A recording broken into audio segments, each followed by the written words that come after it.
مسئله سکولاریتی به نظر من از مسائل کلیدی حل مسئله امروز جامعه‌ای که ما توش هستیم.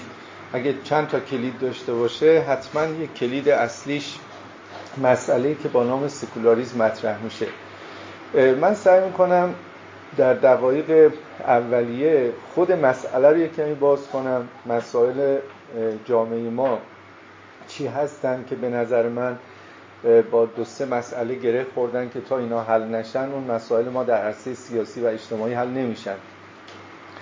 و بعد سعی میکنم همونطور که وعده دادم و جناب رزمی فرموده بودن که سیر تاریخی باشه، یه تبارشناسی تاریخی بکنم این کلمه رو در بستر فرهنگ غربی که این واژه از اونجا اومد، و بعد خیلی لازمه که وارد اینجا و اکنون خودمون بشیم در خاورمیانه، در ایران.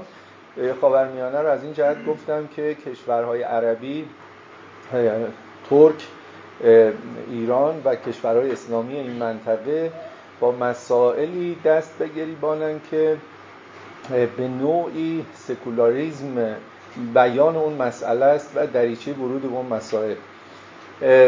و عرض کنم اون سه مفهوم، به نظر من 3 مفهوم کلیدی داریم که تا حل نکنیم مشکل ما حتی فهمیده نمیشه، چه رسد به اینکه حل بشه. یکی پلورالیسم، یکی تولرانس و یکی سکولاریسم. خب من از واژه‌های انگلیسی استفاده کردم و از شما اجازه میخوام که جز در مواردی که فکر میکنیم ترجمه اختلال در انتقال پیام ایجاد نمیکنه، از شما اجازه بگیرم که کلمات انگلیسی و لاتین رو بگم، گرچه نیکوست که در گفتار فارسی کمتر ما واژگان بیگانه بیاریم. این 3 واژه یعنی پلورالیسم یا تکثرگرایی، یعنی گرایی که میگیم باز یه مقدار تشبیه ایجاد میشه. به زودی توضیح میدم چرا اسم و گرایی اینا رو باید با احتیاط به کار ببریم و معنی جابجا میشه. پلورالیسم یا تکثر، در کنارش تولرانس یا تحمل و رواداری که اینا هم باز تفاوت معنا دارن، هم در انگلیسی هم در فارسی تفاوت معنایی هست بین تولرانس و تولریشن که در فارسی به تحمل و رواداری ترجمه میکنیم. و بعد سکولاریسم که واقعا تو ترجمهش مسئله وجود داره. عرب ها یه مقدار راحت‌تر معادل گذاشتن دیگه، همه شما آشنا هستید. علمانیت، یعنی توجه داشته باشیم که به فتح عین بخونیم، علمانیت نخونیم. علمانیت به معنی عالمی شدن، ترجمه‌ایه که اونا برای سکولاریسم پیشنهاد کردن و اجمالاً روش توافق هست. دیکشنری‌های معتبری مثل المورد این رو پیشنهاد کردن و کاربر زبان عرب میدونه که برای سکولاریسم چی رو باید بفهمه. در فارسی معادله متعددی گذاشته شده: دنیوی شدن، گیتیانه شدن، چون دنیا باز یه معنی عربی، واژه عربیه، این جدایی دین از سیاست هم که مشهورترینشه. و اجازه بدید من یک کلمه دیگه به کار ببرم که امروز گاهی بهش استناد میکنم: نامقدس انگاری. من خودم فکر میکنم کلمه زیاد قلمبه‌ایه، من نمیگم از فردا خودم همه جا می‌نویسم نامقدس انگاری چون یه مقدار ثقیله، ولی وفادارتره به اون معنای جدی. خب پس در این اساس اجازه میخوام که از خود واژه سکولاریسم استفاده بکنم و مرادم رو در طول برنامه خواهم گفت. خب پس ما مسائلی داریم، مسائلی مثل توسعه، آنچه که داخل گیومه توسعه گفته میشه، توسعه نیافتگی، مسئله توسعه ناپایدار. خب راجع به اینا دیدگاه‌های بسیار متفاوتی وجود داره. مسئله دین و قدرت، مسئله حقوق شهروندی، مسئله روابط بین الملل ما، احساس ناکامیابی مردم ایران در طول 4 دهه برای یک زندگی مرفه و شادکامانه معقول، نه چیز عجیب و غریب. خب همه اینا به نظرم ریشه‌های متعددی داره. هم میشه تبیین‌های جغرافیایی کرد. ما مثلا روی کمربند، چند تا کمربند هستیم، به قول مرحوم رضا قلی همش این کمربند که ما روش هستیم از ژاپن تا مصر تو ذهنش بود، مدام میگفت کمربند خوشسالی. کمربند اول اون مسئله آب استبداد شرقی که با آب پیوند خورده. به هر حال ما روی چند تا کمربندیم، کمربند گرمایی، کمربند زلزله. یکی از اونها هم کمربند دینه و شما میدونید دیگه وقتی از دوره محوری صحبت میشه، متفکرانی هستن که از چیزی به نام دوره محوری صحبت میکنن. شما خط کنفوسیوس و لاوتسه و بودا و زرتشت رو بگید، باز ما میخوریم تو این کمربند. ما به چند وجه روی کمربند عجیبی هستیم که مشکلاتمون تا اونجا ریشه داره. ولی اگه نخوایم وارد همه اینا بشیم، به نظرم میاد که سکولاریسم از المفاهیم مهم فهم مسئله‌ای که ما درش هستیم و بدون تماس درست با این مفهوم شاید راه حل خوب پیدا نکنیم. خب من برای اینکه این ادعا رو، این دغدغه رو مطرح کنم، فکر می‌کردم که بیام از تجربه سکولاریسم در خاورمیانه، ایران، عرب اینا یه مقدار صحبت کنم. ولی تأکیدی که فرمودن که ملاحظه تاریخی گفتن روی کرده جمع نگاه تاریخیه، فکر کردم دست کم در یک جلسه میشه تبارشناسی تاریخی کردیم واژه را و به اندازه‌ای که وقت اجازه میده به اینجا و اکنون ایران هم میپردازیم. اگر نه شاید اگر بختیار بود و عمری بود اون مسئله اینجا و اکنون رو به یک جلسه دیگر هم سرایت داد.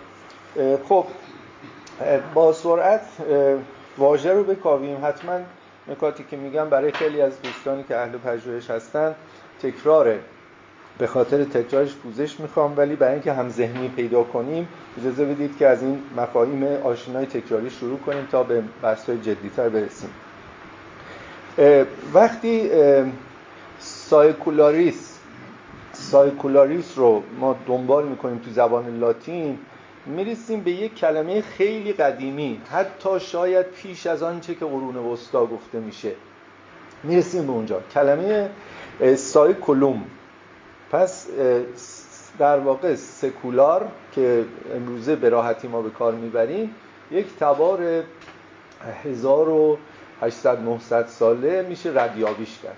خب سایکولوم که قدیمی ترین ریشه این کلمه است، یه معنای اندکی متفاوت داره با آنچه که امروز ما میفهمیم. سایکولوم در واقع به معنی عصر بوده، به معنی نسل بوده، یه دوره تاریخی. وقتی میخواستن بگن این نسل، این عصر متعلق به این گروه سنی، بنابراین اشاره‌ای به زمان داشته سایکولوم. این ریشه این کلمه بوده، قدیمی ترین کاربرد. خب بعد حالا اینو داشته باشید، عصر و نسل رو چجوری با تحول معنا دست کم از قرن 5 تا 7، یعنی وقتی پژوهشگر غربی میخواد متن پیدا کنه که این کلمه به صورت صفت براش به کار رفته، ما میرسیم به قرن 5 تا 7 میلادی، یعنی آغاز قرون وسطا.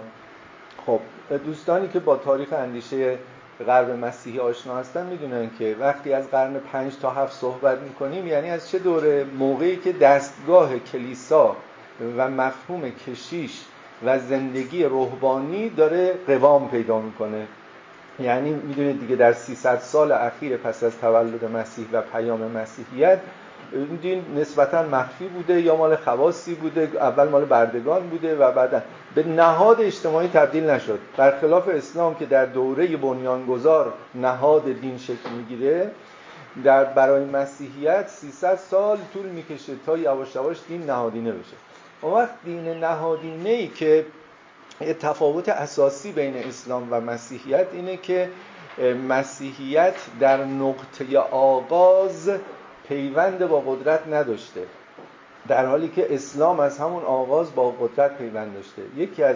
یکی از دغدغه‌هایی که به نظرم میشه در این جمع صمیمی مطرح کرد اینه که ما گاهی غفلت میکنیم از شباهت‌ها و به کلی دوست داریم دو تا مفهوم متمایز ببینیم. اسلام یک چیز دیگه است، مسیحیت یک چیز دیگه. گاهی غفلت میکنیم از تمایزها، گاهی غفلت میکنیم از تشابه‌ها.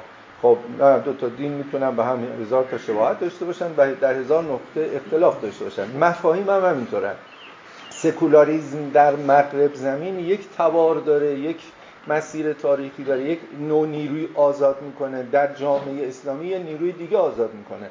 امیدوارم من در این یک ساعت بتونم اینو نشون بدم که درکی که ما لازم است از سکولاریسم داشته باشیم در تمایز با درکی که متفکران غربی داشتن چیه، تا بعد دیگه دست کم به لحاظ اصطلاح شناسی و ترمینولوژی بدونیم راجع به چه پدیده‌ای صحبت می‌کنیم. خیلی راحت میگیم جدایی دین از سیاست.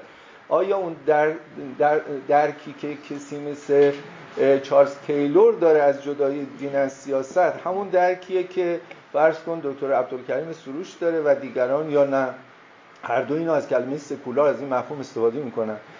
و برای ما کسایی که حالا ما که میگم تلقی من اینه که به تعبیر مرحوم شریعتی امت وسطی که بین نخبگان فکری که اندیشه تولید میکنن و بین عموم مردم که محصول این اندیشه و مدیریت این نخبه ها را میزیند، یه امت وسطی هست که شاید همین گروه های مطالعه‌ای مثل ما هستیم. من خودم میذارم روشنفکران میانه ای که گروه های میانه هستیم. در دست کم خودم، شما رو جسارت نمی کنم، در جایگاه مولد اندیشه نیستم، ولی در جایگاه تقریر اندیشه های تولید شده به وسیله نخبگان به گونه‌ای که عموم مردم بتونن بفهمن و همزبانی رخ بده. اینجا تمایز تبار مفاهیم مهمه. خب در اسلام تلفیقی بین قدرت و دین هست که فوق‌العاده فهمش مهمه. فهمی که عبدو، رشید رضا، علی شریعتی، عبدالکریم سروش، مهدی بازرگان از تلاقی قدرت و دین دارن با هم متفاوته، با این که همه تو بستر اندیشه اسلامی کار کردن، چه رسد به درکی که ما به عنوان دینشناس از نسبت دین و قدرت در اسلام به عنوان یک کلیت با یک کلیت دیگه به نام مسیحیت داشته باشیم. خب پس در قرن 5 تا 7 نهاد شکل میگیره و نوعی پیوند دین و قدرت ایجاد می شود، پیوندی که از سپیده دم طلوع مسیحیت وجود نداشته است. اینجاست که مفهوم سکولار یواش یواش به کار میره. برای کیا به کار میره؟ اولین کاربرد سکولار به مثابه صفت برای روحانیونی بود که از زی راهبی فاصله میگرفتن و تو مردم زندگی میکردن. بنابراین اولین ترجمه دقیق سکولار میشه ناروحبان، نه ناروحانی. این خیلی مهمه، به خصوص در مقایسه‌ای که با لاییک خواهم کرد. با کلمه لاییک که اون فقط از باب مقایسه است که خوب درک کنیم لاییک با سکولار چه نسبتی داره، برابر، متفاوته. همینجا عرض کنم لاییک رو میشود غیر روحانی ترجمه کرد و سکولار را غیر روحانی. خب این حالا یعنی چی غیر روحانی؟ یعنی اول صفت سکولار برای یک موصوف در قرن مثلا 7 در واقع این صفت یک روحانی بوده، روحانی که زی روحانی نداره، تو مردمه. خب خودمونی تر بگم، مناسبات حقوقی مردم نیاز به یک سوادی داشت که حالا باید از مسیحیت نهادینه شده گرفته بشه. کی باید قباله‌ای می‌نوشت که مورد پذیرش باشه با باور یک جامعه مسیحی؟ اون روحانی که تو مردم زندگی میکرد، مشکلاتشون رو حل میکرد.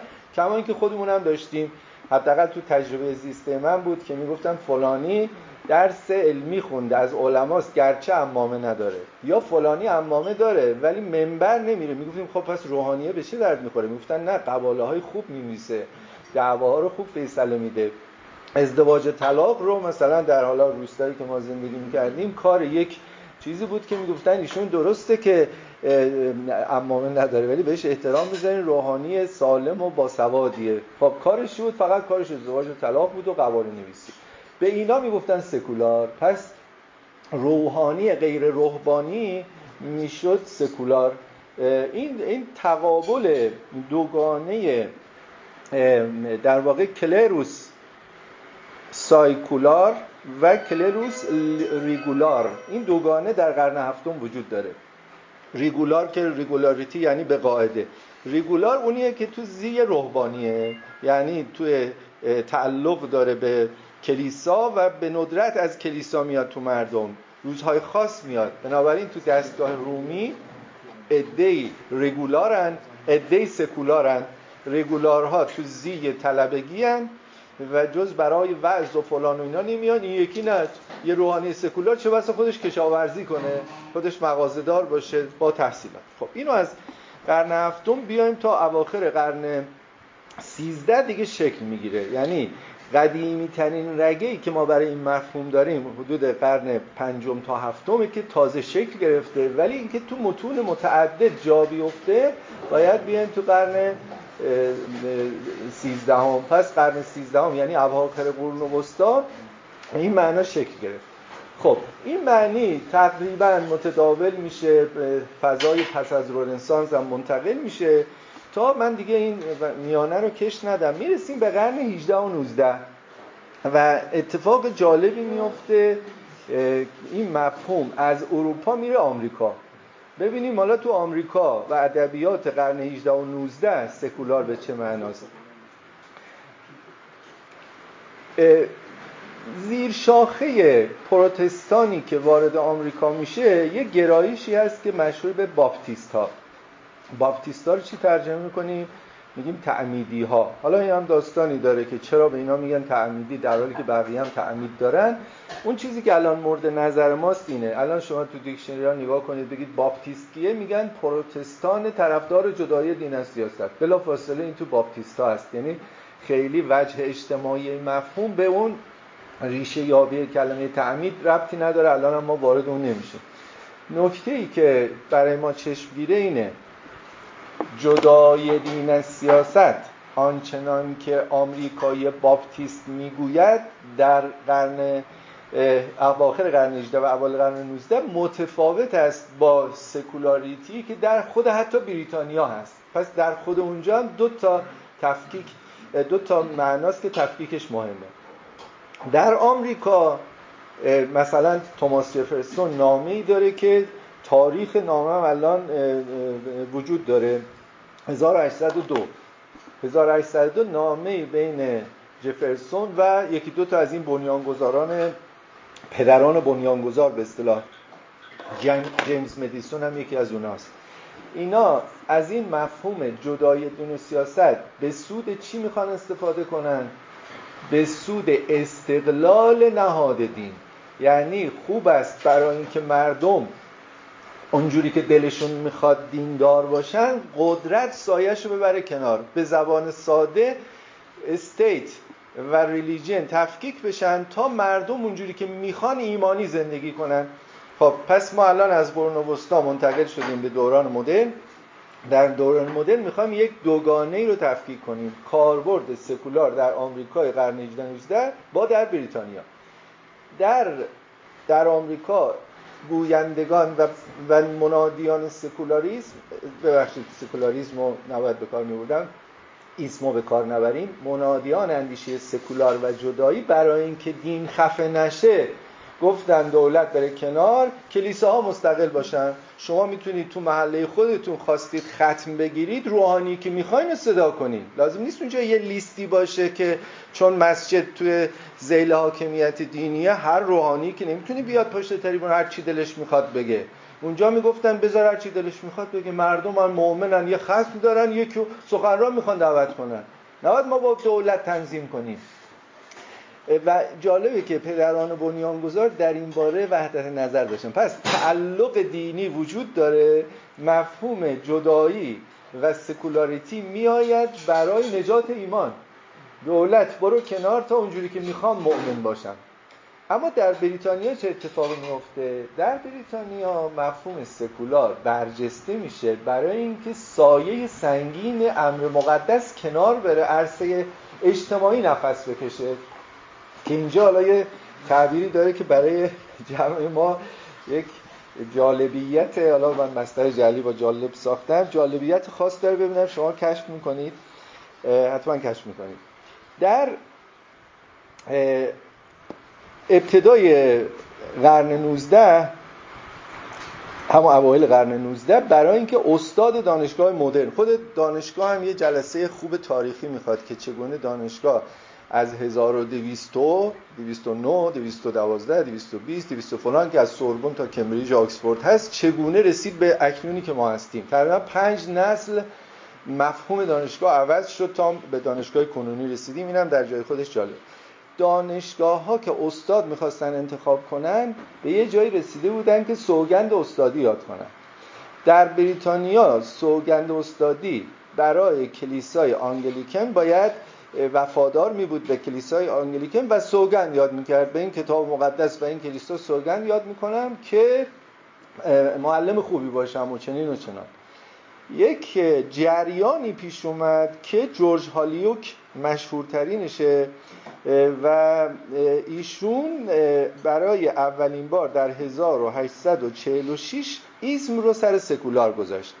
سکولاریسم که حالا بعداً یه توضیح خواهم داد با ایسم و بی ایسم رو.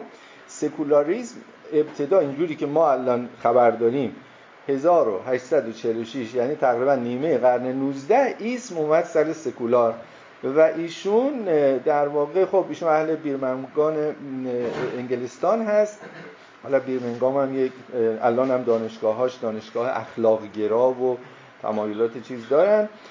ایشون جانشین سردبیر یک مجله‌ای بود که اون سردبیر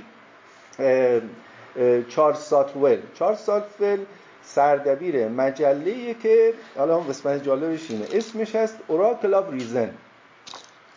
اسم مجله‌ای که آقای چارلز ساتول هفته نامه هم هست چیزش هست اوراکل آف ریزن. ببینیم اوراکل آف ریزن کجاش برای ما میتونه جالب باشه. ایشون آشکارا اندیشه‌های ایتئیستی داشت و معتقد بود که چرا باید با این تحولاتی که در فرهنگ‌های اتفاق افتاده، این تحولات خیلی واقعا قصه چند جلسه‌ای میخواد. این تحولات که ما میگیم از دانشگاه وابسته به کلیسای سوربن و کمبریج، همه اینا مدرسه‌های کنار کلیسا بودن، به تدریج جدا میشن.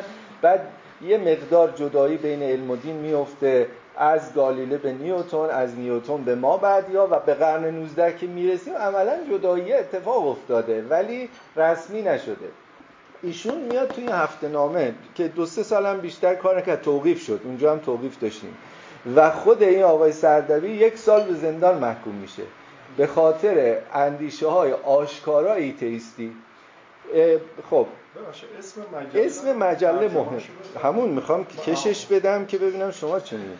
اوراکل آف ریزن. ریزن که تقریبا میدونیم چیه دلیل ریزنبیلیتی میشه عقلانیت. ریزن رو اول میگیم دلیل، یه خورده موسع‌ترش اسم کتاب کریتیک اول کانت چیه؟ کریتیک آف پیور ریزن. عقل آقای ادیب سلطانی چی ترجمه کرده؟ خرد. سنجش خرد ناب. خب خرد رو داشته باشیم، اوراکل رو چه کار کنیم؟ اوراکل آف ریزن که حالا من برای اینکه اینجا بیام اینو با هوش مصنوعی هم در میون گذاشتم. گفتم من میخوام، چون توی ویکی‌پدیا اینا که می‌بینید ترجمه‌های خیلی غلط گذاشتن. ویکی‌پدیا که اصلا یک خیلی ترجمه مسخره گذاشته عقل علت. هر چی آدم میگه عقل علت چی؟ اولا مترجم ریزن رو به جای دلیل و عقل چیز گرفته، علت گرفته و بعد اونورم خراب کرده. حالا اوراکل چیه؟ اوراکل وقتی شما تو دیکشنری ها میدی میگه الهام آور غیبی و انتقال دهنده وحی و پیام رسان و فلان. من کردمش سروش زنده باد. من فقط در میون گفتم آقا من میخوام بگم مجله سروش خرد و هوش مصنوعی هم گفت بد نیست، خوبه ولی فلان، چون براش آشنا نبود میبینی محتاطه، چیزی اولین بار میدی. خلاص آقا مجله‌ای به نام سروش، ولی یه تفاوت داره. سروش فرهنگ ما که واقعا توی اواخر دهه 60 اوایل دهه 70 در یک جامعه پسا انقلابی چند تا مفهوم رو با شجاعت تمام وارد ادبیات رسمی کرد که اون جرأت نبود. واقعا در دوره‌ای که هم به خاطر جامعه انقلابی که تحت تاثیر دین حکومت جدید داره، هم چپ‌هایی که جامعه روشنفکری غالب بودن، کمتر کسی جرأت می‌کرد لیبرالیسم رو به زدایت از حاله‌های منفی و مثبت به کار ببره. 1371 دانشگاه حقوق و بعد سکولاریسم رو به یه آدمی که پاش تو روشنفکری دینیه مفهوم سکولار بیاره. خب پس در بریتانیای قرن 18 و 19 سکولارها مخالفتشون با دین آشکار بود. میگفتن سایه امر مقدس باید کنار بره تا نهاد علم درست کار کنه.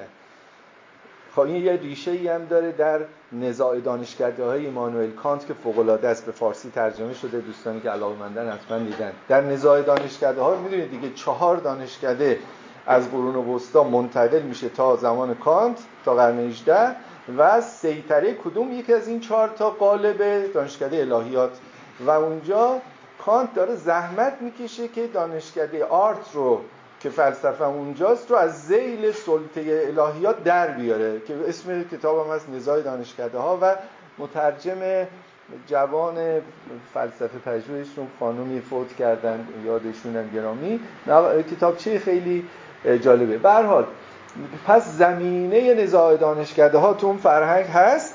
یه نفرم تو بریتانیا میخواد بگه که آقا چرا باید علم زیر نهاد امر مقدس باشه و گاهی انقدر سخنرانی‌ها رادیکاله که ایشون اول به زندان میفته، آقای ساوتل که به زندان میفته، این شخص آقای هالیوک، جورج هالیوک که مشهورتره، ایشون میشه سردبیر مجله، ولی 1843 مجله رو میبندن و ایشون یه مجله دیگری میاره که به اسم مجله است The Reasoner، میشه مثلا بگیم خردمند، مثلا عقل ورز، خردمند. The Reasoner اونیه که توش مفهوم سکولاریتی بریتانیایی جا میفته و اصطلاح سکولاریسم به کار میره. خب حالا وقتشه که عرض بکنیم که وقتی کلمه اسم روی یک واژه میفته اتفاقایی در اون واژه هست. یعنی چی؟ مثلا کاپیتال به تنهایی بار منفی نداره، کاپیتال میتونه به عنوان سرمایه. وقتی شما میگید کاپیتالیسم یعنی مشربی که در اون سرمایه‌داری با اون سوگیریاش هست. پس ایزم یه کاری میکنه با واژه. ساینس به تنهایی بار منفی نزد هیچ کس نداره، ولی سیانتیزم برای بعضیا بار منفی داره. یعنی علمگرایی آنچنان بار منفیش غلیظه که مترجم فارسی بعضیاشون میگن بگیم علم زدگی، یعنی غلبه ساینس به گونه‌ای که تمام نظام معنایی ما رو باید اون تعیین بکنه. هر آنچه که بیرون ساینس بی‌معناست، نوعی غلبه پازیتیویسم. خود پازیتیو به تنهایی بار منفی نداره، پازیتیویسم مکتبی میشود که چنین. این اسم این کارو میکنه با سکولاریسم. یکی از کم دقتی‌های کاربر فارسی همینه که سکولاریسم و سکولاریتی رو به معنی عام با هم بکار. سکولاریسم مکتبی است که جدایی رو به معنی غلیظش میتونه به کار ببره که خود غلیظ هم درجاتی داره که بهش خواهیم رسید. خب پس تا اینجا روند تاریخی ما چی بود؟ معنی این کلمه ریشه اصلیش معنی زمانه است که خیلی الان برای ما مشکلی حل نمی‌کنه. بعداً به معنی صفت است برای روحانی که در زی عموم مردم سواد روحانی داره. اینجا پس می شود روحانی سکولار تناقض نیست، دیندار سکولار در اون معنا تناقض نیست. به تدریج رسیدیم به قرن 18 و 19 که در بریتانیا و آمریکا سکولاریسم داره شکل میگیره، به این معنا که در آمریکا سیطره دولت کنار برود از دین، در بریتانیا سیطره امر مقدس از نهادهای اجتماعی کنار بره. پس سکولاریسم رو الان اینجوری معنی کنیم: سکولاریسم نگاهی مشربیه که به تفکیک نهاد قدرت از عرصه عمومی قائل است. این تفکیک قدرت از عرصه عمومی دو جلوه دارد، گاهی برای پاسداشت دین خصوصی در آمریکا، گاهی برای پاسداشت نهادهای عمومی علم در بریتانیا. خب حالا از اینجا وارد قرن 20 بشیم، همچنان در غرب. خب در غرب خب آدمای زیادی از مفهوم سکولاریسم استفاده کردن، ولی سه چهره شاخصی که مقایسهشون جالبه و اینا کمک کردن که معنی قرن 20 خوب شکل بگیره. من فکر کردم یک لیبرال متفکر لیبرالی که برای ما هم نامآشناست انتخاب کنم، یک متفکر سوسیال و یک متفکر محافظه‌کار، که اینا سه جریان اصلی تفکر در قرن 20 در میان انواع ایسم‌ها. اونی که بیشترین چتر پوشش دهنده عرصه اجتماعی و سیاسی داره این سه تا: کانسرواتیسم و سوسیالیسم و لیبرالیسم. خب متفکر لیبرالی که الان با هم مرور کنیم جان رالز باشه، متفکر سوسیالی که مرور کنیم هابرماس باشه که همین چند ماه پیش از دنیا رفت، و متفکر کانسرواتیستی که زنده است تیلور باشه که هنوز خبر فوتشون دریافت نشده، 95 سالشون اگه هنوز زنده باشه و 1931 تولد آقای تیلوره، هنوز باید زنده باشن. خب اینا چون برای ما ناماشنا هستن، آثارشون ترجمه شده، به خصوص این کتاب خیلی قطور تیلور رو ممکنه همه نخونن ولی دوستان اهل فضل ببینن. آره بدقلقه ولی فوق العاده فول آف مینینگه و به نظر میاد که برای دوستانی که درک مقوله سکولاریسم و اکنون ایران براشون مهمه، از کتابی که نمیشه، ولی خب کتابی که نیاز به تدریس داره، نیاز به این داره که جمعی خوند و این تبع رو آدم ندونه، چون ایشون یه دفعه میزنه به قلب مطلب، میگه امروز سکولاریسم به این معناست و من میخواهم این برداشت رو منتشر کنم و شما باید یه عقبه‌ای رو ازش بدونید. خب عرض شود که این بزرگوار ببینیم چگونه با سکولاریسم مواجهه کردن.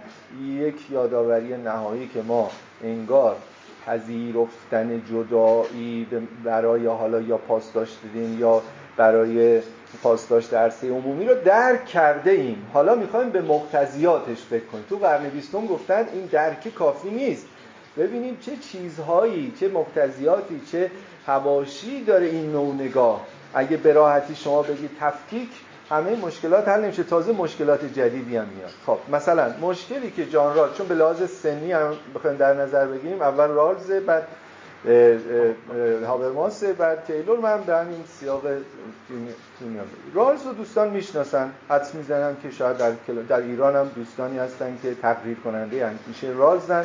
انصافا هم مهمه هم کمی پیچیده است.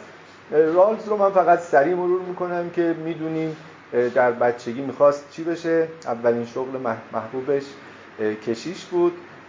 البته این به این معنی است که تا آخر تو ایستگاه دین باوری مونده. ایشون یواش یواش ممکنه به نوعی ایتئیسم میل کرده باشه، ولی به هر حال خواستگاه اولیش کشیش بود. به عنوان سرباز آمریکا در کجا بود که اون انقلاب فکری براش رخ داد؟ در ویتنام. خب چه بر سر رالز سرباز آمریکا در ویتنام میاد؟ ببخشید بله حدود 60 درسته. خب چه بر سرش میاد؟ میبینه که این کار آمریکا در ویتنام مصداق تجاوزه، جنگ بشردوستانه نیست، در حالی که ما میدونید دیگه آمریکا مستعمره بریتانیا بود. به خلاف اینکه ما آمریکا فلان میگیم استعمار پیر، استعمار نو فلان، ولی 2-3 قرن بریم عقب، خود آمریکا جنگید برای اینکه استقلالش رو به دست بیاره و بسیار برای آمریکایی تلخ تو بهش بگی استعمارگر. برای انگلیسی اونقدر تلخ نیست، میگه باشه قدرت داشتیم رفتیم برای جهال مقداری آبادانی بردیم، میدانی منفعت آوردیم. یعنی روح فرانسوی و انگلیسی اینو میگه. رسما که من میگم جهال فقط مال سیاستمداراشون نیست، متفکراشون هم هست. کسایی مثل استوارت میل توضیح میدادن که آفریقا که یک درجه پایینتر از بشرن، هندیان بعیده هنوز بشر شده باشن. یعنی توجیه با این که کسایی مثل استوارت میل واقعا که رساله درباره آزادیشون چقدر مشهوره، یوروسنتریزم درشون هست، اروپا مرکزی. بله دقیقاً. پس حالا آمریکایی که میخواد اعلام استقلال کنه از بریتانیا و اعلامیه استقلال می‌نویسه، انگار پاسدار آزادی و استقلال و ایناست. حالا برای اینا مهمه وقتی شما از سکولاریسم یاد میکنی، این نهادها رو تفکیک میکنی، اگر همچنان مؤمنی بخواهد در عرصه عمومی اندیشش رو سرایت بده، تکلیف این چی میشه؟ به زبان خودمونی‌تر بگم، آقا ایمان بخشی از هویت منه. آیا باید برای ورود در عرصه عمومی هویتمو بذارم کنار؟ رالز میخواد به این سوال جواب بده، هابرماس میخواد به این سوال جواب بده، تیلور هم کم و بیش به همین سوال میخواد جواب بده. اما رالز با اون عقبه‌ای که میخواستم عرض بکنم، رالز میبینه که حضورش در یک جنگ غیر عادلانه است، غیر حقوق بشری. از طرفی شما میدونید یه سرباز در بحبوحه جنگ وقتی اسلحه یک کشور مطبوع دستشه که حق نداره از این حرفا بزنه. شما میدونید در ایران هم کسایی که سکوت کردن جنگ آمریکا اسرائیل یه چیز نکردن، انگار از حقوق محروم شدن. شما چرا سکوت؟ ای نخبه، تو وظیفه داشتی اعلام موضع کنی، وقتی اعلام موضع نکردی انگار از مقداری حقوق شهروندی محرومی. اون کسی که آشکارا طرف مقابل رو گرفت که رسما محرومه. شما از صدای پات هم در تل آویو است، شنیدید دیگه، اومدن رسما گفتن اگر از حلقوم بچهای شما حرفی بیاد که با اونا همسوه، ما دستور زدن داریم، پاشان در تل آویو است. این دیگه رسما تو تلویزیون پخش شد.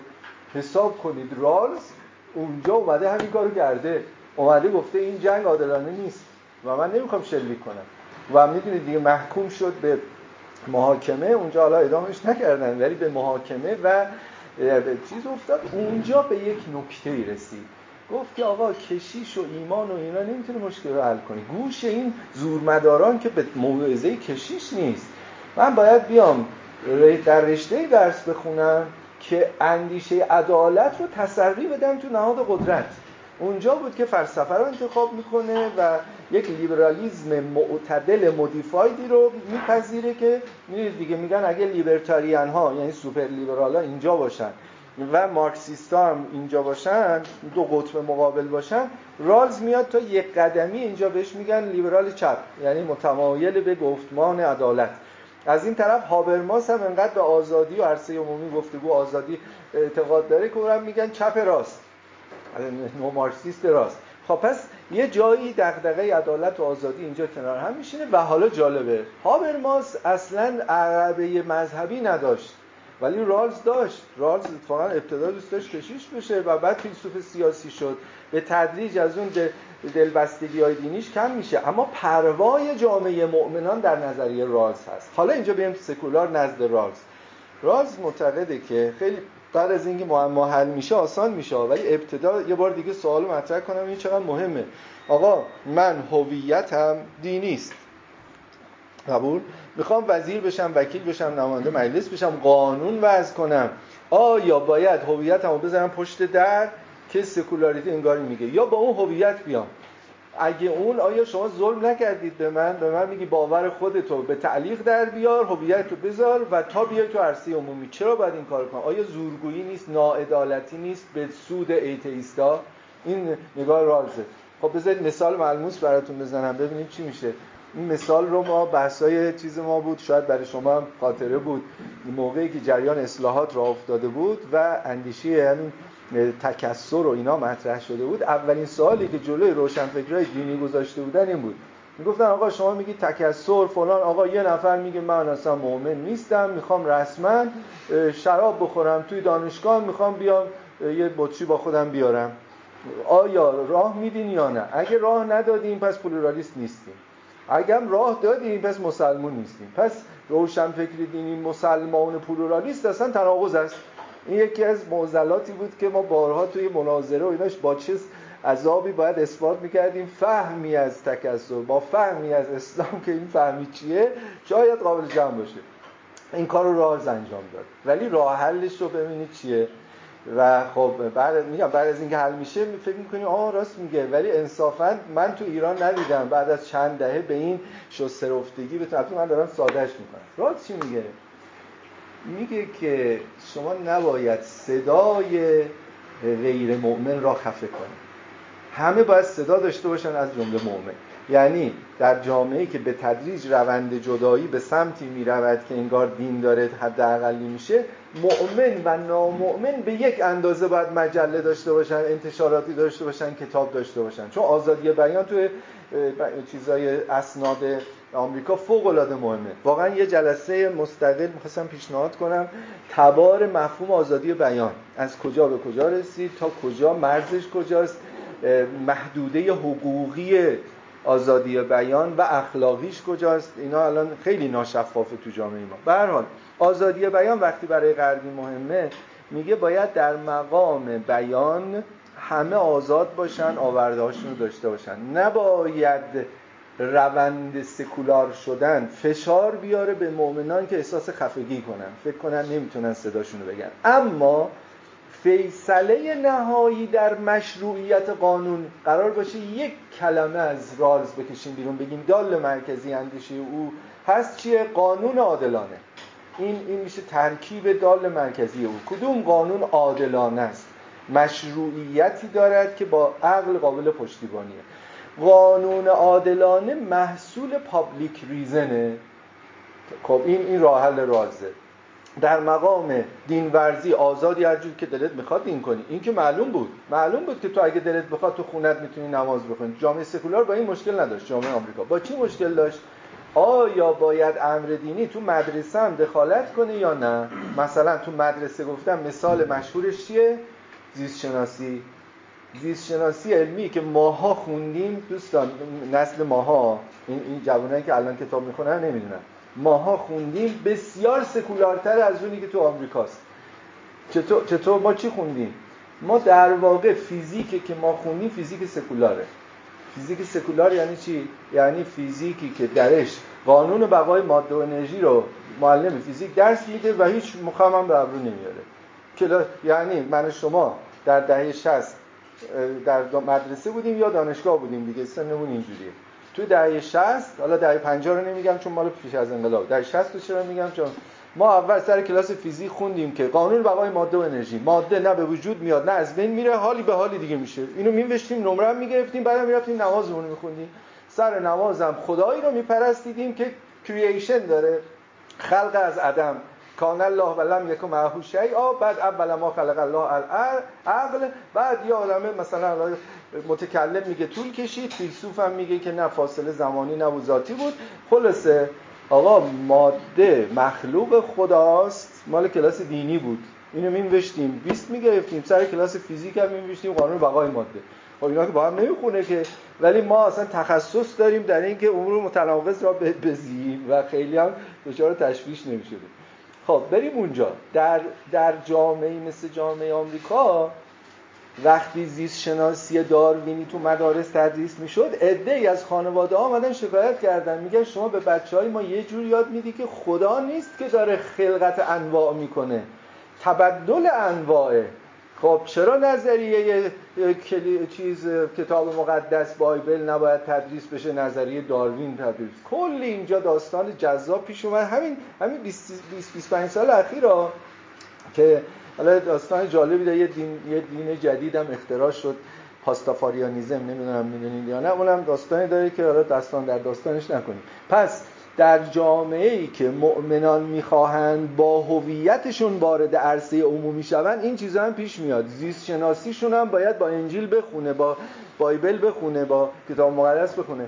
از اون طرف عرصه عمومی هم ازدواج، طلاق، سقط جنین، درکی که من مسیحی از سقط جنین دارم نباید اجازه بده به راحتی هر کی جنین سقط کنه. خب نظام حقوقی تحت تاثیر این دوگانه قرار میگیره.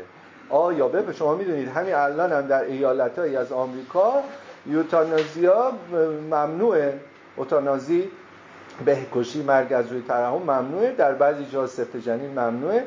مثلا خود ترامپ نماینده اون سنت‌گراهاییه که معتقده باید جلوی سقط جنین رو گرفت. یا حقوق دگرباشان جنسی، یعنی چی؟ 2 جنس بیشتر نداریم. از قضا ترامپ اینجوری مجلس لایه وسط. خب این مشکل رو رالز چگونه اومد حل کرد؟ گفت اتفاقاً ویژگی جامعه سکولار آن است که هیچ فشاری در مقام داشتن هویت دینی به مؤمنان نیاد، همونقدر که فشاری به غیر مؤمن نمیاد. همه آورده‌هاشون رو بیارن، همه نماینده بفرستن تو مجلس، هم مؤمن طرفدار کرییشن نماینده‌شو بفرسته همین، ولی تو پابلیک ریزن باید قانون تصویب بشه و قانون هم تاریخ داره، ابدی نیست. پابلیک ریزن یعنی عقل عمومی. برآیند عقلای این دوره آمریکا گفته این اگه تصویب شد یه لجیتیمیسی داره، یعنی حقانیت به معنی حقوقی، نه به معنی حقیقت الالعبد. پس مشروعیت قانونی محصول پابلیک ریزن است که در جامعه سکولار برای تجربه های متکثر فضا باز بوده است. این میشه اسطوره راه حلشون. پس پلورالیتی یعنی تکثر را بپذیر. همین کلمه ساده تکثر را بپذیر یعنی ای کسی که چادر گرفتی محکم، نوش جونت داشته باش، حق ندارم چپ نگاه کنم به چادر تو هم لطفاً بیچادری منو نگاه کن، چپ به من نگاه نکن. جامعه متکثر، متساهل، پلورال سکولار جامعه نیست که سکولارا با حجابا فشار بیارن، عمامه بپرونن، من اگه با عمامه و حجاب میخوام اینجا برم خجالت بکشم، یا بالعکس فکر کنم چون اون حجاب رو ندارم الان از این حقوق چیز مثلا حتی در این دوره‌ای که الان ما فکر میکنیم حجاب اجباری کم شده است، آیا یک کسی میتونه، کسی که اعتقاد به پوشش نداره بدون اون پوشش دکترا بگیره و استاد دانشگاه بشه؟ خب نمیتونه دیگه. خب پس شما دارید فشار میارید به اون. همینقدر در فشار میتونه در یک جامعه‌ای باشه که اگر الان دارم برای اولین بار امروز این کلمه رو کار میبرم، این ترکیبو، در جامعه‌ای که سکولاریسم ستیزجو میخواهد این تفکیک دین و سیاست رو تا به اونجایی پیش ببره که نشانه دینداری رو هم بزنه کنار، فشار در عرصه عمومی یا به صورت روانی در عرصه خصوصی بر مؤمنان بیاد که از دیندار بودنشون خجالت بکشن یا فکر کنن به مراتبی از حقوق شهروندی در صورتی دست پیدا میکنن که سکولار باشن. خب اینجاست که کسی مثل رالز متوجه این فشار دو جانبه است. خب الان فکر کنم بحث کار من یه ذره آسون شد. دوستان، سکولاریسم در آمریکا یه دلالت داره، در ایران یه دلالت دیگه. در اونجا دلالتش اینه که غیر دینی اندیشی جا رو برای زندگی مؤمنان تعیین نکنه، در حالی که در اینجا شاید اینه که دینی اندیشی چقدر مجال میده برای جبهه مقابل. اینه که یک مفهوم کمابیش ما شاید فکر میکنیم از این کلمه باید یه چیز بفهمیم، اشکال نداره در ترمینولوژی اصطلاح رو بفهمیم که من گفتم میشه نامقدس گرایی، یعنی عرصه عمومی جای مقدس نیست. ترافیک و راهنمایی رانندگی و قاچاق و اقتصاد و تورم و سرمایه گذاری و مجموعه اینا نباید راه رو این باشه. مجموعه اینا نباید راه رو ببنده برای اینکه هر شهروند دارای استعداد بتواند استعدادش رو شکوفا کند. میدونید دیگه این کلمه خیلی ساده فوق العاده معنیه، اساسا انگار حق بنیادین هر شهروند شکوفای استعداده. اینکه شما جلوی شاغل شدن کسی بشی که تو اون شغل میتونه بهترین باشه. جامعه‌ای که اجازه نده به هر دلیل ایدئولوژیک دینی، چه از نوع سکولار چه از نوع بنیادگرایانه، اجازه نده که شما بتونی استعدادت رو شکوفا کنی، یعنی کشتن زندگی انسانی یک انسان.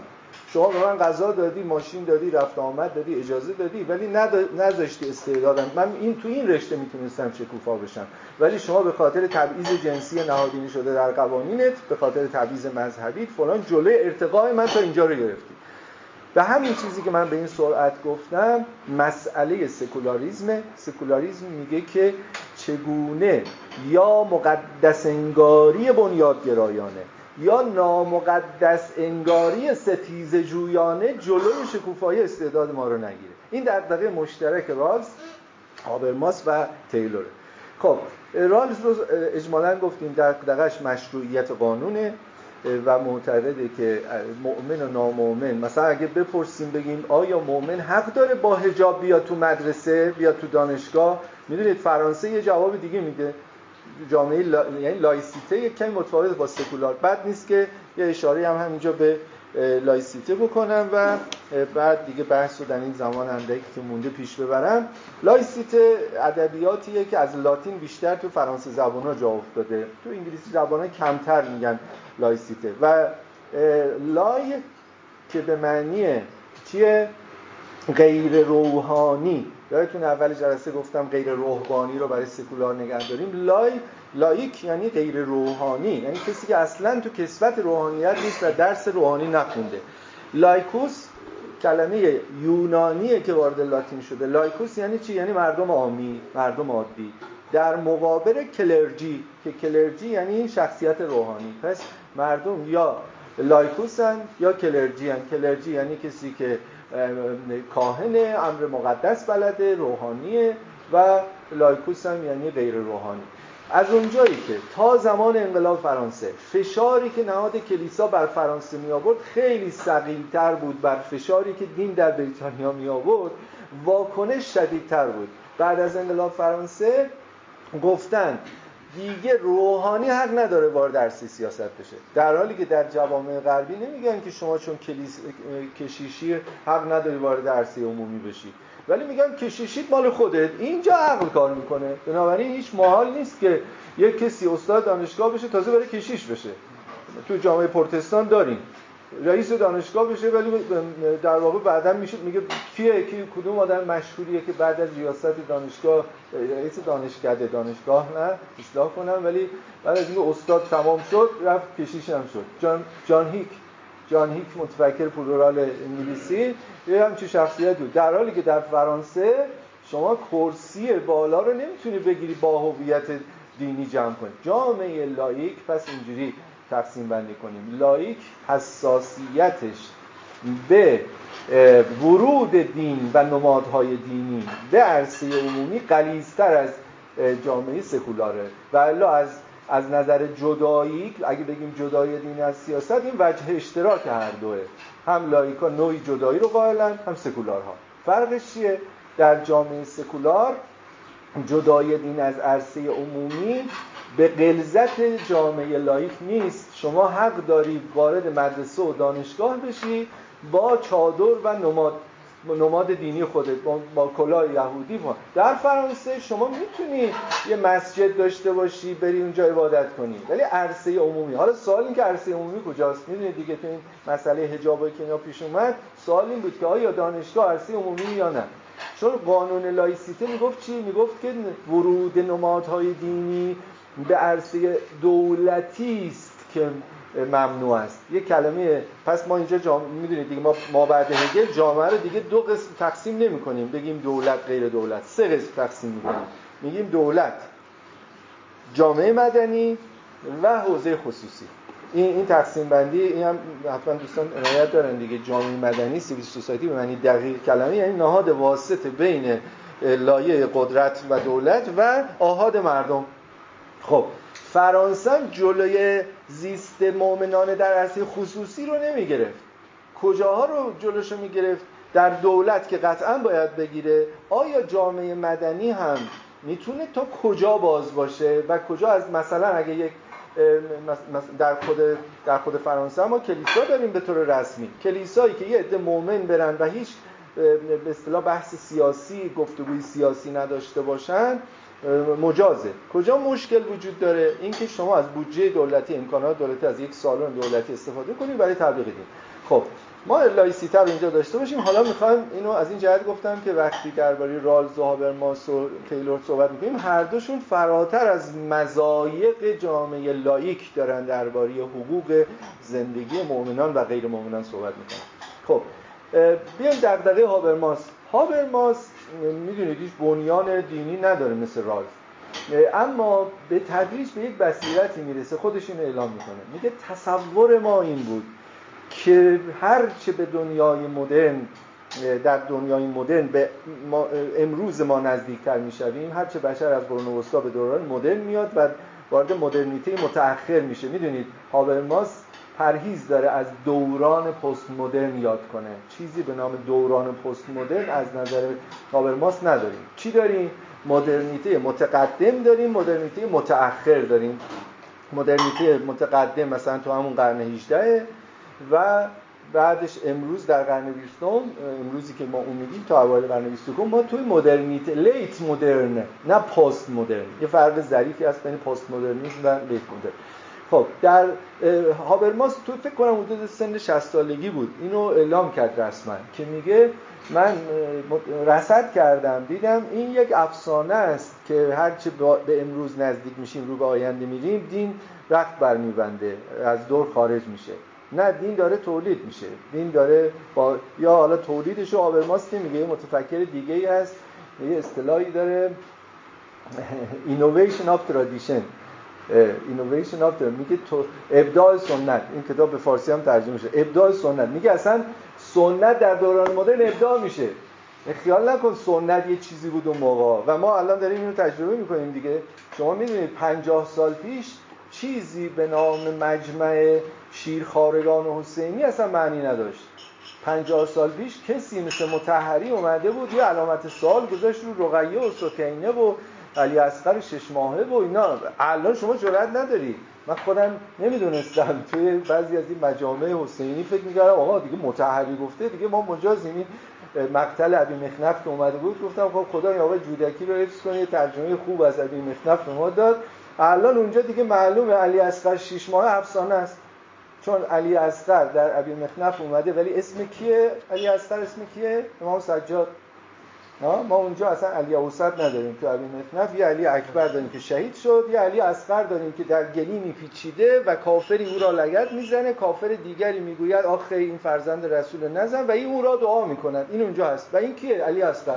خب اصلا با اون 6 ماه نمیخوره. خلاص ما فکر می‌کردیم اینو الان بگیم کلی الان دیده میگه آقا شما میدونید دارید با چه بیزینسی الان مبارزه میکنی که اینجوری 6 ماه رو داری زیر سوال میبری. میخوام بگم اینا تجلیات قطع کنم، اینا تجلیات چیه؟ ابداع سنت، نه بقای سنت.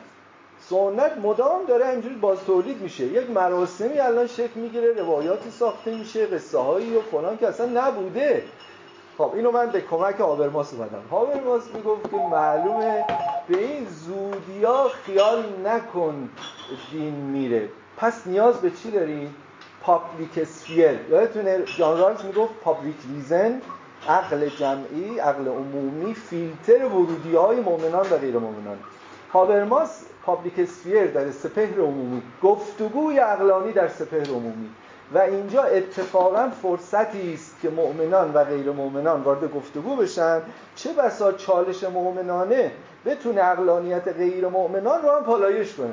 و این در واقع مفهوم اینجا ساخته میشه که خود هابرماس میسازه، پست سکولاریزیشن، جهان پس از سکولاریزیشن. خب من اینجا الان از سومین اصطلاح مشتق استفاده کردم برای اولین بار، سکولاریزیشن. خب پس خوبه که اینجا این ستا رو مرور کنیم. سکولار همچون صفت، سکولاریزم همچون یک مکتب فکری، سکولاریزیشن یعنی سکولار شدن زندگی همه مردم. یعنی وقتی که بله فرایندیه که تسری پیدا میکنه توی سبک زندگی. یعنی اونجایی که تو مکتب بود اسم بود، اونجایی که اومده توی فرایندهای عملی زندگی مردم، حتی اونی که به گوشش سکولاریزیشن نخورده. ممکنه یه خانومی پوششش، حجابش، تربیت بچهش از جنس نامقدس باشه. بچه اگه ازش میپرسه ارجاع نمیده به متن مقدس، میگه من دیروز دیدم یه دانشمندی گفت این ارجاع مرجعیت حقیقت به دانشمندی که هیچ ربطی به متن مقدس نداره میشه سکولاریزیشن. من که تا حالا نه، مثلا ممکنه یه خانم که خانه‌دار باشه، یه راننده چیز باشه که بگه آقا این چیزایی که شما میگین خرافه است، هیچ علمی اینو پوش. اگه این حرفو زد یعنی سکولاریزیشن وارد زندگیمون شد. پس سکولار صفت بود که گاهی برای شخصیت گاهانی به کار میرفت. به تدریج رسیدیم به تفکیک نهادی که به یک مشرب فکری تبدیل میشه که نباید امر قدسی سایه‌شو بندازه روی قدرت یا قدرت روی امر مذهبی. اون وقت سوم سکولاریزیشن یعنی غیر مقدس شدن همه زندگی. هابرماس چی میگه؟ میگه که دوره پست سکولاریزیشن داره فرا میرسه، یعنی مردم تمایلی دارن که حاله‌ای از قدسیت هم به زندگی خصوصیشون بدن. نمیتونی مبارزه کنی اینو بزنی کنار. خب اگه دوستان این رو میخوان مطالعه بکنن، مجله‌ای که دوستان آقای حجاریان بیرون میدن، مشق فردا، شماره 3 مشق فردا، مثلا رو جلدش برده نقد سکولاریسم ستیزجو، یک شماره ویژه‌ای اون مجله که دوستانی که شما میشناسین اینجا قلم زدن، آقای مجاهدی، آقای دوشمند، اینا مباحث پست سکولاریسم رو اونجا باز کردن.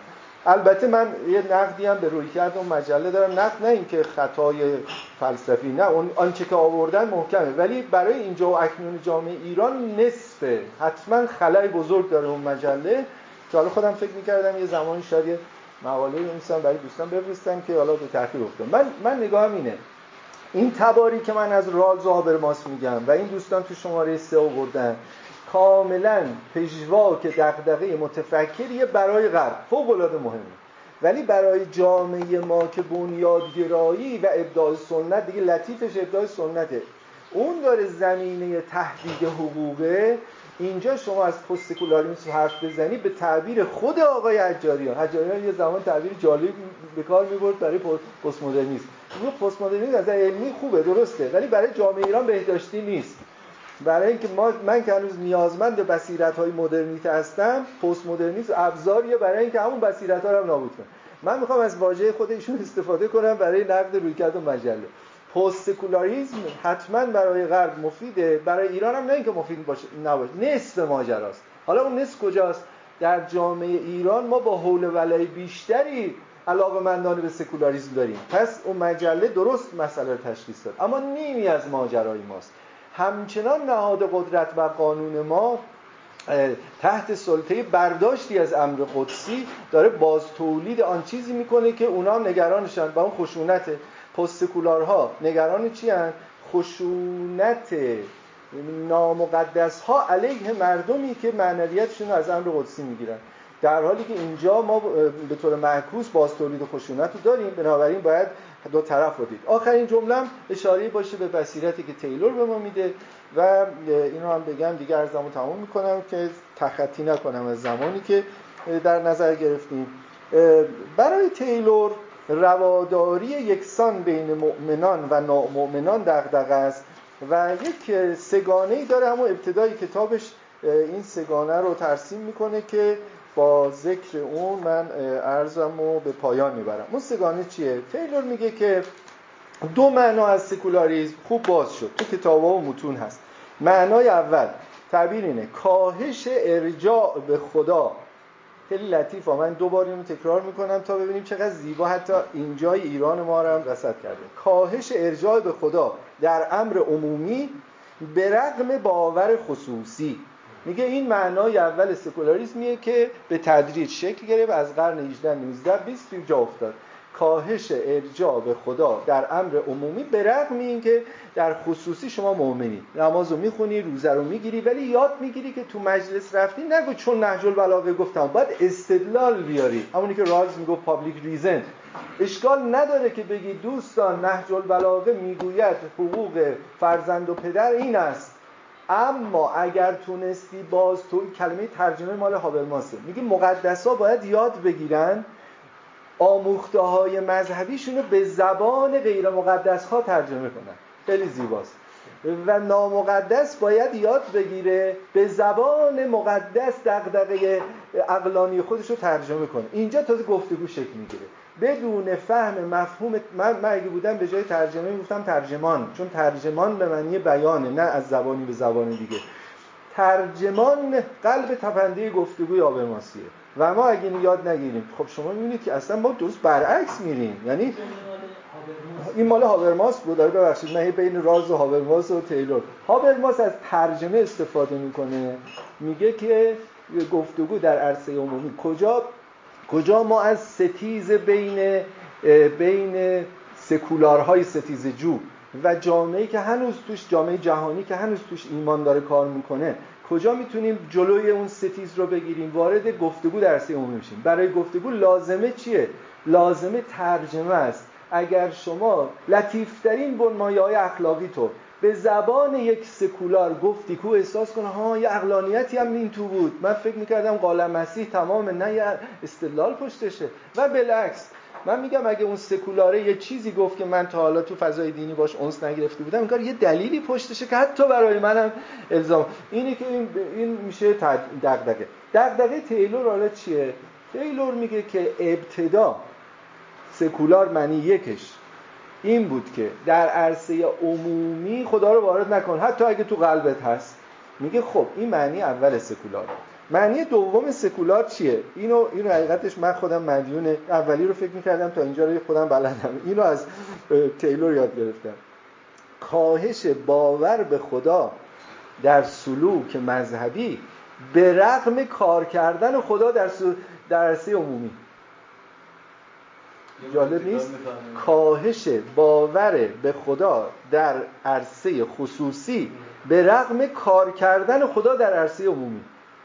خب برای اینکه ملموس بشه بریم تو جامعه اروپا. کار کردن یعنی چی؟ یعنی شازده بریتانیا میاد سوگند میخوره به انجیل، ولی خدایی الان تو دلش پروای فلانه.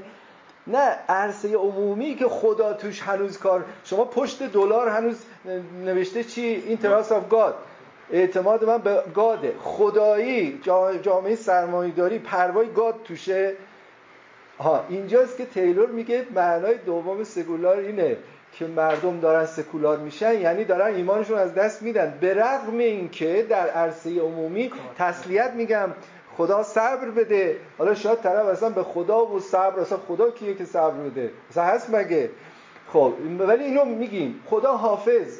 به خصوص قسمت جالب که تو کلاب هاوس و اینا شما میبینید دیگه، دوستان رسما ایتئیستی داری میگن دیگه خداحافظی میکنن، بعد یکی یقش گرفت تو که به خدا اعتقاد نداری حالا بعد دیگه چون ضعف میشه نام نمیبرم.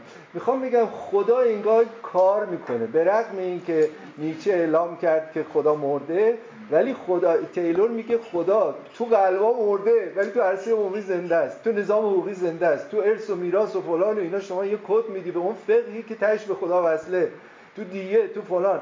خب تیلور میگه که این دوتا سکولاریسم شناخته شده است، آدما متوجه شدن، اول متوجه شده بودن که ایمان مال قلبمه، عرصه عمومی دلیله. دومیا متوجه شدن نه، اتفاقا تو پیوند اجتماعی خدا یه نیمچه باوری، تعلقی به امر، اون چتر پوشش دهنده‌ای که دال مرکزیش خداست باشه کار میکنه. خدا هنوز کار میکنه گرچه تو قلب‌ها فرو ریخته. کسی نمیدانست آن کبوتر غمگین که از قلب‌ها گریخته ایمان است. شعر فروغ یادتون هست؟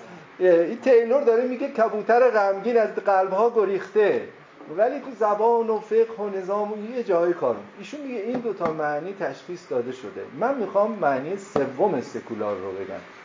معنی سوم سکولار چیه؟ میگه دین هم گزینه ای از گزینه ها باشه، نه بیشتر نه کمتر.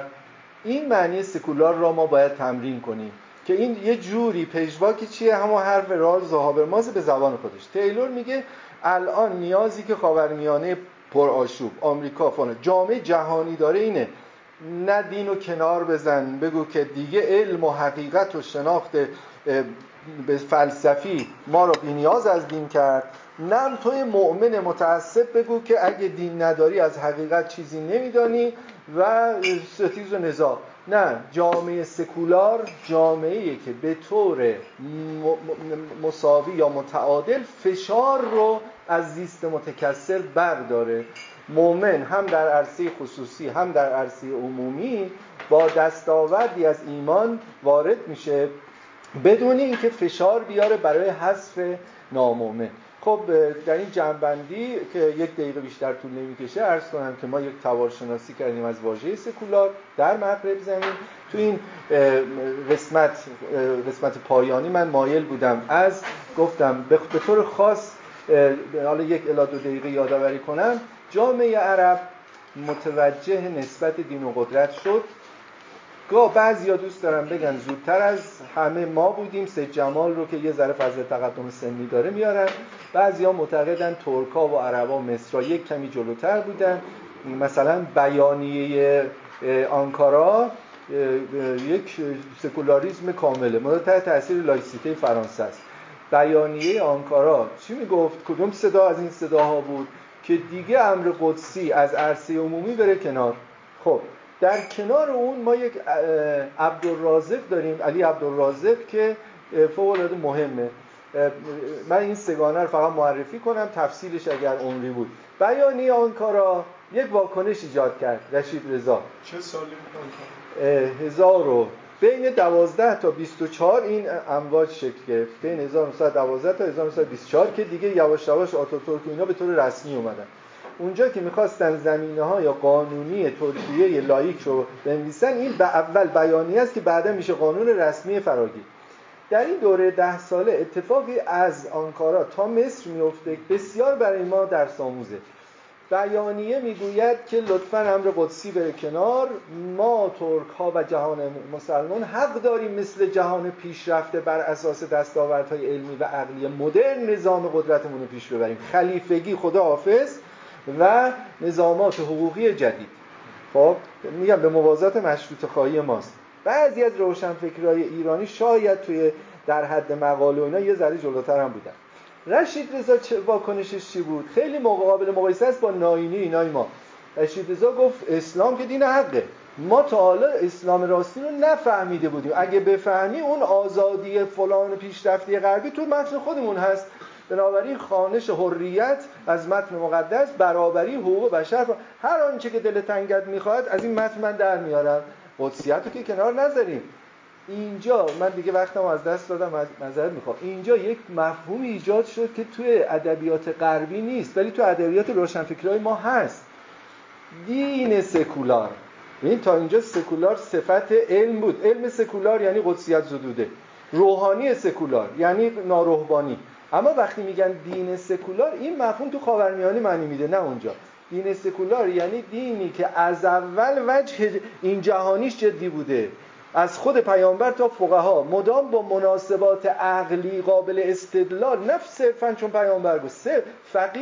فقیهی که اجتهاد می‌ورزید به زبان عقلانی قابل فهم سعی می‌کرد که فقه و چیز. اینجاست که کسای مثل فیرایی و دیگران که البته من خیلی منتقدم به پروژه اونا، معتقدن که از دل خود این اسلام با یه خوانش عقلانی میتونه چیزی بیاد که هم نیازهای انسان امروز رو پاسخ بده، هم قدسیتشو داشته باشه. خب پس بیانیه آنکارا داریم و رشید رضایی که همه چیزای نابو از اسلام داره. علی عبدالرازق چه کار کرد؟ یه کار سوم کرد. این کار سوم عبدالرازق شبیه پروژه های میانی دکتر سروش ایرانی. اون چیه؟ ایشون به تفکیک قائل شد. گفت دین اصلا برای آخرته. پیامبر 2 تا جلوه داشته، یه جلوه معنویت دادن برای اخلاق و فلان و زندگی اخروی. حالا جنبه عارضیش هم این بوده که چون بهش اقبال کردن مدیریت اجتماعی هم کرد. پس خلافت و حکومت ذاتی اسلام نیست. آقای رشید رضا اینا که تو میخوای از تو قرآن و سنت چیزی در بیاری که برای انسان امروز حل کننده مشکلات باشه، اصلا دین برای این نمیومد. یه تفکیک قائل شد که اونجا باعث چیزی هم شد دیگه، یه جور حالا نیمچه تکفیری هم شد و به شدت کتاباش ممنوع شد و بقیه قصه. آقای دکتر سروش در ایران، این رشید رضا بود، این عبدالرزاق بود. رشید رضا میخواست از اسلام عزیز همه چیزای مدرن در بیاره. این لایکا هم که بیانیه میگفت نه. حالا جالبه شارحین میگن به نظر شما عبدالرزاق جانب رشید رضا قش کرد یا جانب آنکارا؟ جالبه که طرف آنکارا. چرا؟ چون آنکارایی‌ها میگفتن که از دین نمیتونی پاسخ به مسائل مدیریتی جهان مدرن در بیاری. باید بیایید نسیم جهان مدرن بزنه، اقتصاد و نمیدونم تورم و مالیه و فلان حل کنی. عبدالرزاق تفکیک کرد. به نظر من دکتر سروش با پیامبر اقتدارگرا که بسیار مورد هجمه قرار گرفت، افقی باز کرد بیرون از این ستاست که الان دیگه من فرصت نمی‌کنم به اون نمی‌پردازم. خواستم بگم که مدخل مهمیه سکولاریتی برای اینکه ما مسائل اکنونمون رو درک کنیم تا بعداً به سمت شاید راه حل بریم. عذرخواهی می‌کنم از زمانی که تنگ کردیم.